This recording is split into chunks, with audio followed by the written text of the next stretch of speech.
Hello, welcome to COLLCAST episode 14. I hope you had a good holiday. I had a pretty good holiday. I just kind of made it a solo date here. It was relatively low key. I mean, you have low, medium, high, and I just put on low for the evening. But yeah, it was nice. Like a holiday, just to myself. I don't have much experience doing that at all. Holidays are always with other people, family, or close friends, and this July 4th was just me, and I liked it. Order in and just watch some movies and just kind of keep it to me. Another cool bit of news is that I officially submitted my audition to Saturday Night Live. SNL, because I hate saying the full thing. I feel like I have a fighting chance to get on the show, be seen by the right people, even if they don't feel like I'm a right fit. Get out of here, fly.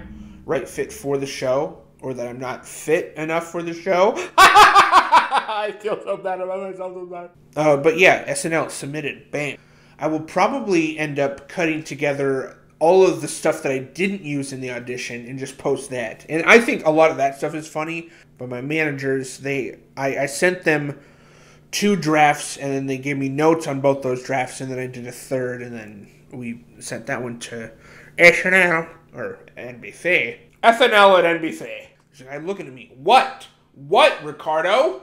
Alright, so here's another job that I got. I had just moved back from Michigan to Oregon in 2019, and I needed a job, so I applied on Indeed again. And I got called by Topgolf in Hillsboro. So the job at Topgolf is a 45-minute commute. The worst that I saw, it was an hour-and-a-half drive to my shift. So that was rough. If anybody has ever had to commute before, my sympathies go out to you. It sucks sometimes. Sometimes it's a smooth drive and it's just like kind of timeless and jamming out to music, and then I get to my shift and it's a bummer. So the Topgolf job, I would get there at 3 in the afternoon, and a lot of times I would be leaving that place after 1 a.m. and getting home after 2 a.m. I'm still jazzed from my shift, so I would just play Skyrim until, whatever, 5 in the morning. Okay, maybe not 5. Probably. Wake up, have maybe an hour to kill, and then I have to drive to my job, starting close to 2 in the afternoon. So that became my life. I really start to resent my job so much when I realize how much of my time they are taking from me. And it becomes so senseless to where I'm like, what am I? This is a hamster wheel. And I really sincerely feel like I am not built for it. I'm just not a good match. So this job was $14 an hour. They started me on dish. But after the first day, they promoted me to cook because I crushed it on dish. As far as just being attentive, I'm fast, I'm a quick learner, I don't lollygag, I get stuff done. I don't take breaks very often. There, whole shifts in the kitchen where I didn't take breaks. So, now I'm a cook, and I'm working on a line with 15 other cooks at 4 different stations, and again, I'm on fry. So I have to do the saucing of the wings, salting of the fries, I had to cook raw chicken, tots, and a huge part of the job was going to dish, grabbing the boats that we serve everything in, coming back to my station with stacks and stacks of these metal boats, and lining them with paper. So we'd fold the paper in a specific, fancy way, put it in, and you get to doing that super fast while cooking the food, while putting it in the what's it called? The warmer, and making sure your station is clean. There were aspects of the job that I really hated. Cleaning the fry station was definitely the worst part of the job. It was so bulky. You had to make several trips over to dish to rinse and wash all these gunk drawers out and then bring them back. All doing that in the chaos of the kitchen where other people are using the sink for their stuff, and each station has to break down their station, go over to dish, wash it off, take it back. One particular story from that job. There was a guy on the line who gave me mad creepy vibes, and I felt was very attracted to me early on. just the way that he even approached me just to talk to me. This is at Top Golf, but at McMiniman's, the kitchen job I got after Top Golf, in my, I think, second or third, I think it's my second episode of COLLCAST, I detail exactly what happened in the last 2 days of my time at McMiniman's. What happened there clicked with me about what happened in this story at Top Golf. So this dude walked past me one time and brushed his hand along my butt. And I'm working, and I was like, okay, it's a tight kitchen. He probably didn't mean to. He must not have meant to do that. Later in that same shift, a stack of glass plates falls onto his hand and crushed it. I mean, he was sent home. He had to go home, like, immediately. I felt that was the divine looking out for me, being like, hey, don't touch my boy. Because my boss did that to me only several times at the job that I got after that. Which is funny, because that dude from Top Golf who did that ended up going to work at McMiniman's later. So, fitting job for him. Towards the end of my stay at Top Golf, I felt my bosses, I felt the managing team got hostile towards me. The duties that they would usually perform before I got to my shift, they were no longer doing, so I was picking up their slack, plus having to do all my duties. And I was like, I'm not going to put up with that. I'm not going to be bullied by you guys. Sorry, I'm done. And I just didn't show up. Well, I did have an exchange of emails with my boss about it, where we were both snarky and and sarcastic. So I left that job and I got a job at McMiniman's. I have talked about it on previous podcasts. I think it is in the second episode of this podcast. Opening Up is the title or something like that. Or maybe I changed it to the topics that I discussed. Anyways, it's like the second episode. And bada bing, bada frickin' bang. So I'm not going to talk much about that job on here. But essentially my boss touched me inappropriately and I ended up leaving the very next day because they didn't believe me and they were taking her side. Even though I did the right thing and I told the manager, but the manager reassured me, I'm going to get into it. He reassured me that he would not tell anybody until I decided what I wanted to do. And then he told. Totally broke my trust and really put me in a situation where I was like, dude, I have to leave. But he had just like sat me down and written me up, and then I got him in trouble for something. So I can imagine that this was his little golden ticket in just like getting rid of me. Okay, so McMiniman's was the longest job that I had held up to that point. I think it was June 2019 to July 2020. During that time, during those 13 months, I got a job off of Facebook Jobs, go me, at Vanguard Brewing, which is in Wilsonville. That is about half the drive from here to Top Golf. So from here to Wilsonville was pleasant. The kitchen that I was working in is probably as big as my room. It's a one-man kitchen. I was going to be running the show while one bartender ran the drinks outside. Not outside, but outside the kitchen. The kitchen was a closet. It was previously 2 closets that they hit the wall down and then converted into a kitchen. So that's what I was doing. I was making some bomb butt sandwiches and some bomb rear end pizzas. And I was working for 2 dumb behinds. My first day at this Vanguard, I was being trained by the couple's daughter. She is just going into college, has never worked in a kitchen in her life, but is familiar enough with the menu that's her main objective, is familiarizing me with the menu.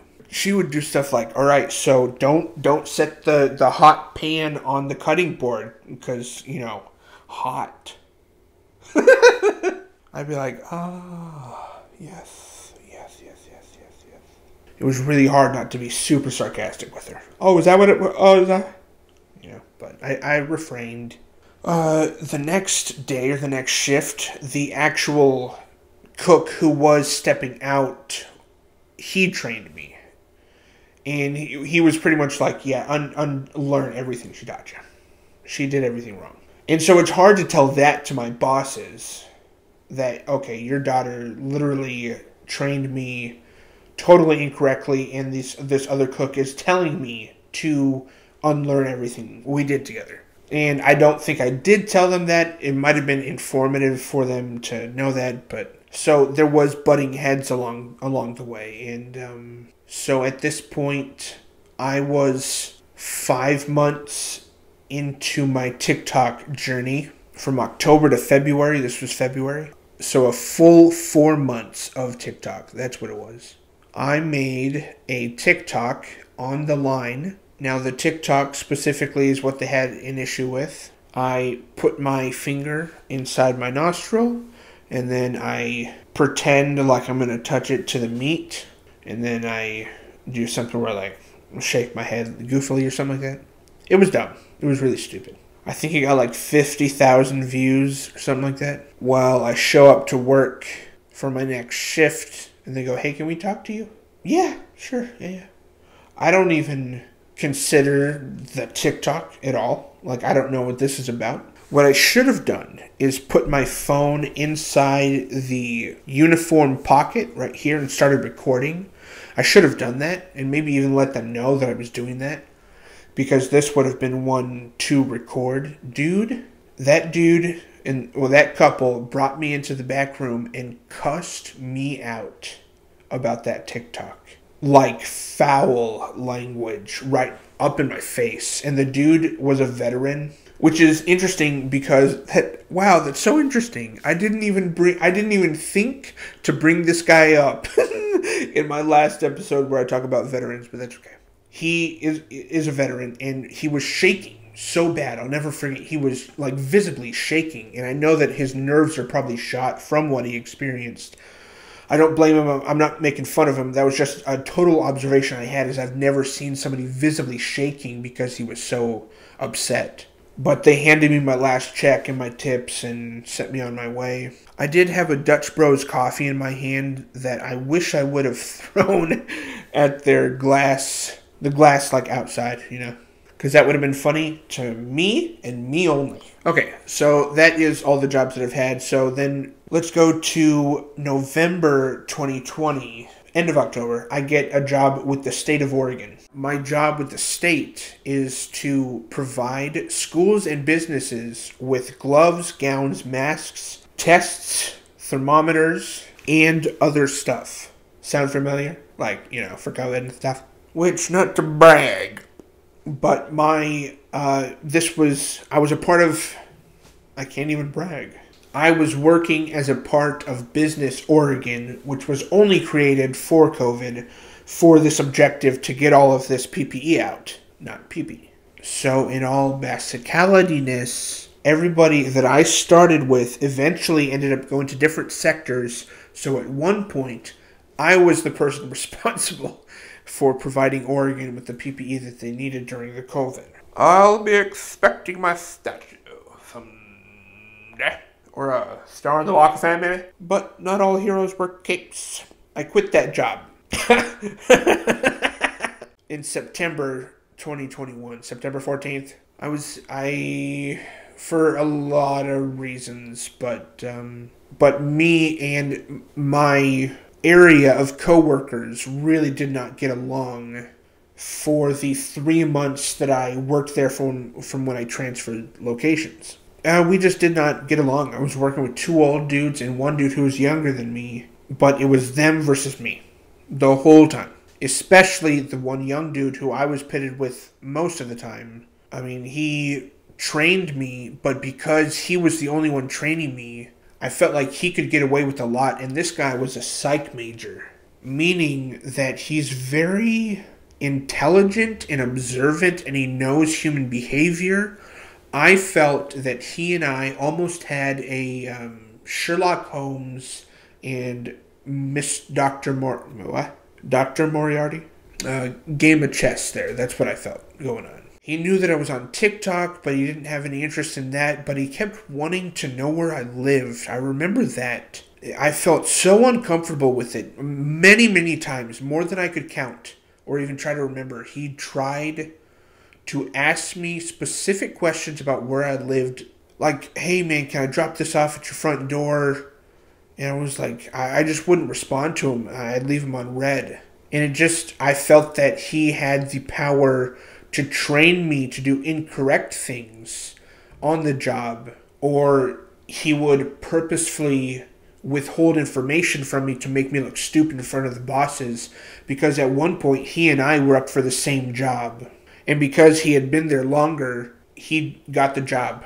And then he started like bragging about, oh man, I'll get to have all these benefits, and just really rubbing it in my face. So I got to a point where I was like, I'm going to take the power from you. And that is the last time that I've had a job, is September 2021. I currently have 4 accounts on social media that monetize me and are allowing me to pay for this home.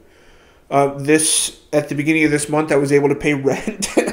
Just to let you guys know, I was able to off of TikTok because views have been much, much better and brighter, and it's been really nice to see. Plus Instagram. Instagram is a huge help. Instagram Reels is something that I'm trying out more and more.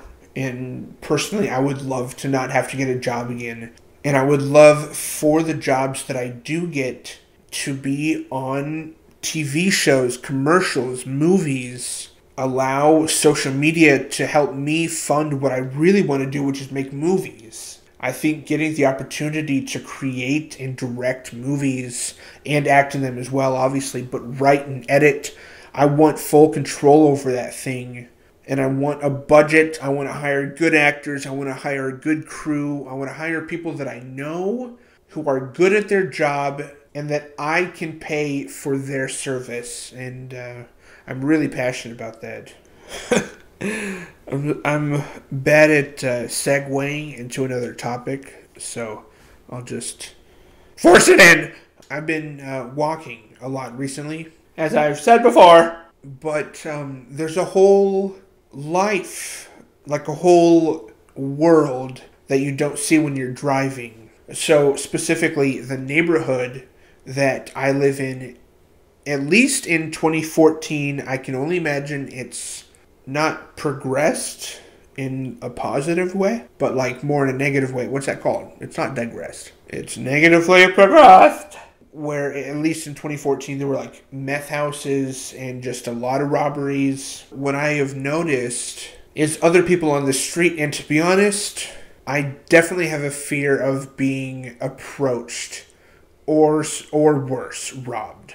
Because I don't know that I would just automatically give them my stuff. I feel like, first of all, I carry my baton with me, which I can just whip out and it would cause damage. I would have to assess the situation though. Like, how many are there? 3, like, probably not. I don't know. Maybe 2.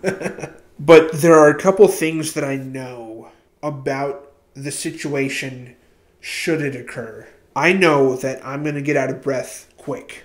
I'm not so sure what my adrenaline is going to allow me to do. I also do know that my legs are already hurting from the walk, so should any danger occur, I feel like my legs would really be a detriment.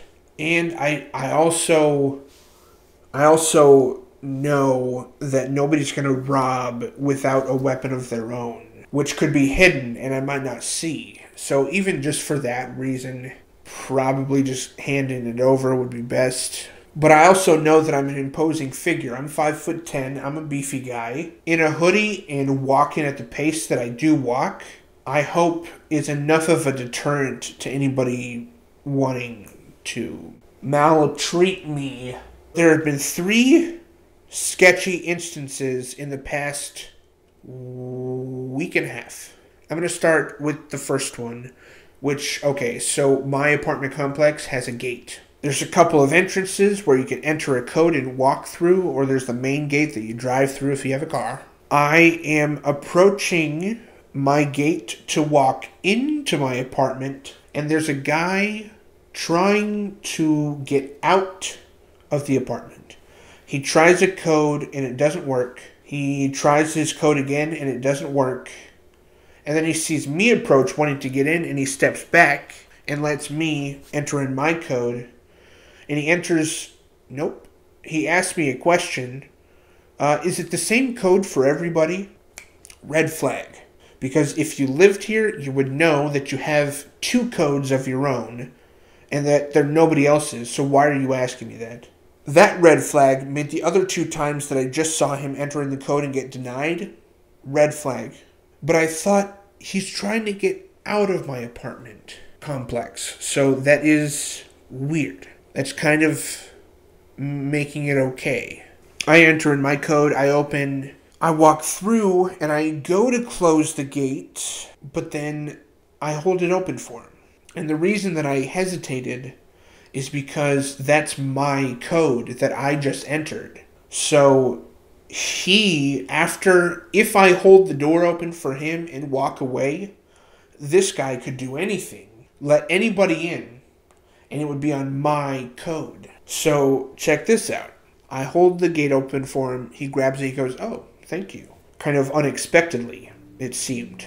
I turn and I walk away. Now, I know that when closing this gate, there is a ch-kung when closing it. Walking away, all I heard was the ch, and I thought, I don't think he closed that gate. So I keep walking. I go to my apartment. So I get inside and I decide that that I'm going, word association, that I'm going to take the trash out. So I do it, grab the trash. I walk over to the dumpster. I can see him still standing there at the gate door. And I'm looking for like a gap, a space. And I think I see one. And I go, maybe I'm just missing a spoke in the gate. Maybe that's it. Dump my trash in the dumpster, and then I round the dumpster. There's a line of cars between me and him now, so I can't see him. And I go, that's good. I can get as close as I want and see if it's still open. So I sneak up. I look. It's still open. He is propping the door open with his back fat. He's just sitting there, and he's looking at his phone. I start walking up casually, and I was hoping that he might think I'm a different person because I was directly behind him, and I made sure of that. So he can only look and see with his peripherals. He's not just going to automatically assume it's me again. I walk up close enough. He is holding his phone, and he starts to have a conversation, but I know that it's fake. It's a fake phone conversation. He slightly moves. I grab the gate, and I shut it. I go, chikang. I made sure the chikang. I turn. I don't even look at him, say anything. I walk away. He does not protest at all, which I would find strange if he was actually a resident or if he actually had his own code. That read to me that he knows, he just caught me. This fat guy just caught me. I know that's what he was thinking. So then he says a couple more words into his phone like he's continuing to have a conversation, but I'm like, it's fake. It's a fake phone conversation. I get back almost to my apartment, and I do hear the gate open and close again. He can do whatever he wants. He can come back in with a code. I don't care. Maybe he got the code from somebody. Because it was a good 45 seconds that I would have had taken, maybe a minute to walk to my place. Or he could have looked at his phone, seen a text from a friend that that was the code that he was trying to enter in the 2 times that I saw. And maybe he got it the 3rd time. But I was like, he can do whatever he wants to do, but as long as it's not on my code. Dude, that was really weird. I was sketched out. I was like, why would you do that? Don't you have your own code? Why would you do that to mine? Puta merda! Come a tua mãe. Tomara que cão te morde no pau. Eu te bato na rua. Seu chato pra caralho. Tomara que maribondo te pega. Anyways, so I was walking a couple days after that, and this is something that I've done on walks, but it's never had a person in it, and that'll make sense when I finish what I'm saying here. I will check my phone camera, turn it on reverse, and look behind me just to see if anybody's behind me. And this Sunday afternoon, somebody was behind me. And I also notice a dude on the opposite side of the street. I don't connect the two people as being related. Not related, but in cahoots. The dude who was behind me passes me, keeps walking. The guy across the street ends up crossing the street just as the dude who was behind me, who is now in front of me, he's coming back towards me. So at the same time. So I see this happening where they're both converging to a point that I am walking to, and they're doing this together. I was like, why? That looks weird. That looks choreographed. The guy in front of me turns and goes down a street that's my right. He goes down the street. The guy who crossed the street is walking now in front of me.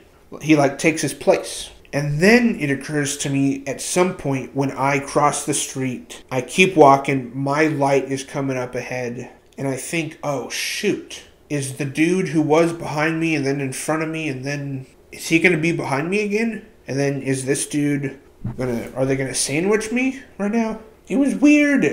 So I check my phone again and nothing's happening behind me. I go, okay, good. And then the guy in front of me makes a hard right behind a couple of bushes. And I was like, why? What was that? I go, I'm just going to approach normally. I approach the bushes and I walk and nobody's there. Nothing's happening. And I was like, that's bizarre. I hit the light, hit the boop boop. I cross the street. I then decide to make a beeline to the gas station. And maybe I'll avoid anything. I look back. The second guy who made the hard right, I see him again, and he's headed back towards the way we just came from. And I was like, that was bizarre. And he looks back and sees me as I see him. I mean, what was that? Was that a plan that they bailed on? Or was it nothing? Did they not have any connection whatsoever?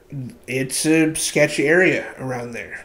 The other night, I'm looking for a midnight snack, and I walk from my place to the gas station with that in mind. I get into the parking lot and I realize 3 guys are walking towards me. I'm going to pass them. I'm walking into the gas station. I can tell that they're walking from it. And I think to myself, I'm going to see these guys on the way back to my place. So I tried to dilly-dally and kind of waste a little bit. And then I just was like, okay, I'll just walk back. So I start walking back, and I see the 3 guys up ahead, across the street and up ahead, and they split off. I see one stays. There's like a corner of a building that he's standing right beside on his phone. The 2 guys are on the street, and they see me, and I see them see me. When they see me, that's what I'm looking for, is a certain behavioral change. And I noticed it in one guy who starts to split off from the rest of the group. So now I see 3 silhouettes 30 yards apart each. I just keep walking, making sure it's almost like a march. I learned in Chicago, you walk like you're going somewhere. I'm on a mission type of pace. I just kept that pace. I have my baton on me, and it's clicking a little bit. It's clicking. I pass the first silhouette. As I'm passing the second silhouette, I'm not looking at them or anything, but I'm keeping them in my peripheral. The dude furthest up ahead does cross the street, so now he's on my side. I just keep walking. I don't look at him. I don't change my behavior. And I was actually preparing for him to say something, but then he just walked back across the street. And I was like, interesting, because part of me wonders if it wasn't a test to see if my behavior would change, if I would look, if I would stop, if I would say something first. But because I had a hoodie on, I felt that I was imposing enough for him to not do anything just because I kept my pace and did not change behavior because he crossed the street and was on my side. Like, I didn't take to any sort of a threat. It would be like if a hyena approached a lion. And the lion's not going to twitch or anything, so the hyena's not going to mess with it. But those are 3 bizarre human behaviors that I've seen recently, and I don't know what to make of them. It's weird. Weird, I say. And honestly, on one of these walks, I'm just kind of waiting for something to escalate. I feel like in this neighborhood, it could happen. It could escalate to some sort of need for self-defense or just complying with getting robbed. Speaking of Robin Williams is one of my favorite comedians. How's that for a segue? Dude, Robin Williams is such a sore spot for me. It's really hard to watch any of his stuff right now. And even when he passed, I was still discovering him. But now that I feel that I have discovered him, it's hard to watch because he's gone. And he's been gone so long. In 2 years, it'll be 10 years. So as far as I know, I think that makes 8. Okay, it's not funny. I was working my carpet cleaning job. This was a month before college started. False. This was the month that college started. It was seriously like 10 days before I drove to Michigan. It was awful. But I remember cleaning the carpet and the TV is on and there's a veteran from World War I sitting in the... No, I think he was actually from World War II. But he's sitting in the chair and he's watching TV. I'm cleaning his carpet. I look up and it says, "Breaking news, Robin Williams is dead." And I went... And I stopped cleaning his carpet and it's just me and him in his living room watching the TV. And it was so sad. And you know what? I wasn't sure how to treat news at that time. And so I went, no. And kept cleaning. I kept cleaning the house. I finished the sector that we were cleaning. I was wrapping the hose up. And my boss came in and he goes, "Did you see Robin Williams died?" And it wasn't until my boss said that, with that conviction, that I went, yeah, but I was hoping it wasn't real. Because I was like, no, he did not. And I think there are 2 documentaries, maybe 3, but 2 that I've seen about what he was diagnosed with after he died. Both martyrdom. He was diagnosed with Lewy body dementia. So for the last 16 months of his life, his brain was eating away at itself, and he didn't know it. And he knew that he was losing his mind, his mental... So am I. And he did what he did out of necessity, he felt, because he didn't know. He didn't know what was going on. He wasn't diagnosed. And he tried to get it diagnosed so many times, and they're like, yeah, it's Parkinson's. But nope. That's what scares me so much about our medical system is misdiagnosis. That is such a fear of mine. Because it happened with my cousin, and it happened with Robin Williams in the same month, 3 years apart. But I can't tell you what Robin Williams means to me as far as comedy and acting achievements. I mean, such a big part of my childhood. I think growing up, he was the one that I had seen the most movies with. Or the most movies that he was in. I mean, the dude studied at Juilliard. And I think his dramatic roles are just as beautiful and flawless as his comedy. I will forever take inspiration from him on both sides of the acting spectrum. Comedy is tragedy, and I think he is one of the guys that fit the bill. And if you're not as familiar with the comic, dude, I would be so jealous of you getting to discover all of his material in movies and stand-up and achievements for the first time. That would be incredible to do again. But I think his mind was a computer that worked at a pace and with an engine that just nobody else seems to have. We don't have any other Robin Williams. And unfortunately, his biggest power became his... What? His biggest power became his downfall. That's what I'm trying to say. I'm trying not to cry. But yeah, okay. I've spent enough time. It's getting dark. That's the hair past the freckle. So I'm going to peace out. Thank you guys so much for listening. Hope you like the shirt. I just got it back in 2014, and it's showing my belly, but you don't get to see that part. Not yet. Okay, thank you guys for listening. Peace, everybody. Love you.